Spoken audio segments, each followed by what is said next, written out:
My name's Zio, and you may not realize it, but sometimes you guys actually give me cool video ideas. So what am I talking about here?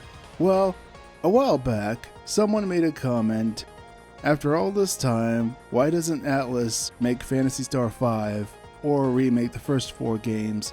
Now there's something to unpack here. So with the surge in brand awareness over the past 3 or 4 years thanks to PSO2 and subsequently New Genesis, we have a lot of new people discovering the franchise for the first time, and that's just outside Japan. So, what would an Atlus-made Phantasy Star tetralogy look like? Atlus is the maker of the illustrious Megami Tensei and Persona franchises, as well as Etrian Odyssey, so they definitely have the talent pool with many years of experience making RPGs. So let's build out this hypothetical tetralogy remake. So for starters, 2D or 3D? Let's go with 2D. Now they'd have to use their own style because HD 2D is a Square Enix patent. There are some absolutely beautiful 2D games that have come out over the years. In the case of art style, it would have to be uniform across all the games to ensure continuity, much like the Final Fantasy Pixel remasters. As for the combat, turn-based or action-based? Since we're doing 2D, it might as well be turn-based.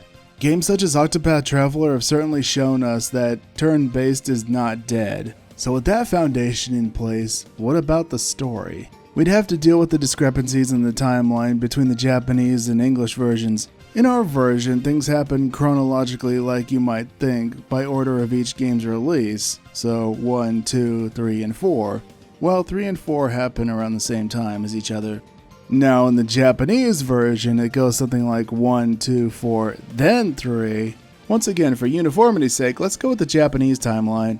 And then you have the many naming differences between Japanese and English versions. Now this is a tough one. I would say for the most part keep the Japanese names, but only change maybe a handful of them wherever they make the most sense.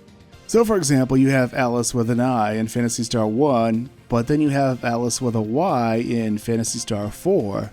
In this case, Alice with an I would be Elisa in both Japanese and English versions, and Alice with a Y can have her Japanese name of Lila.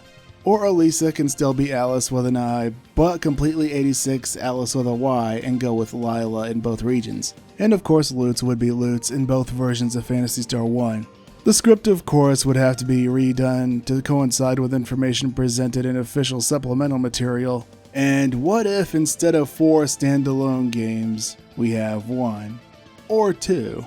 You could have the stories of Phantasy Star 1, 2, and 4 combined to form a single narrative. You could have the Lashik arc starring Alice and friends, then the Mother Brain arc featuring Rolf and company, and finally the Rikros arc with Chaz's crew. But this might be kinda tricky given the 1,000-year time skips in between story arcs. You could have Alice learn certain skills that get passed down to Rolf, and then Rolf could pick up some skills that get handed down to Chaz.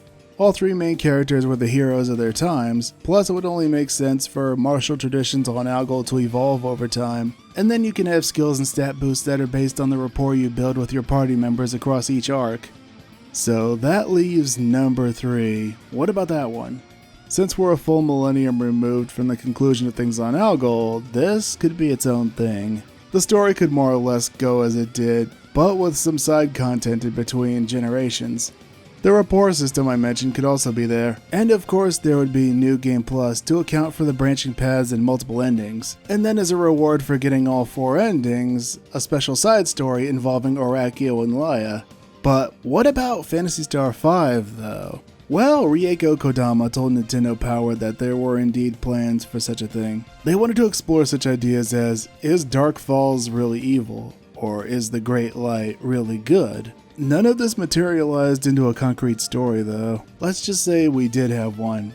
I would put this after number 3 to illustrate that the battle between good and evil is a perennial struggle. And then to sweeten the deal, you could have a tie-in with NGS. Okay, I see you back there rolling your damn eyes. How dare you tie our beloved classic Phantasy Star with that putrid NGS garbage! Okay, hear me out now. So these games could have item codes that you could use to get your hands on cool costumes and creative space items. They already have the assets for this, but they do need to update those for NGS and maybe add more characters. The biggest caveat here is that you need item codes for both JP and Global. I thought this would be a cool idea to introduce the newer folks to previous entries. It might be a fun ride for the OGs too. So what would you want to see in a classic Algol Phantasy Star remake? You know how much I love chopping it up with you guys in the comment section and on the streams. Come on by and hang out sometime, we'd love to have you. Anyway, that's a wrap. I hope you have a blessed day. And remember, to thine own self be true. Until next time, farewell.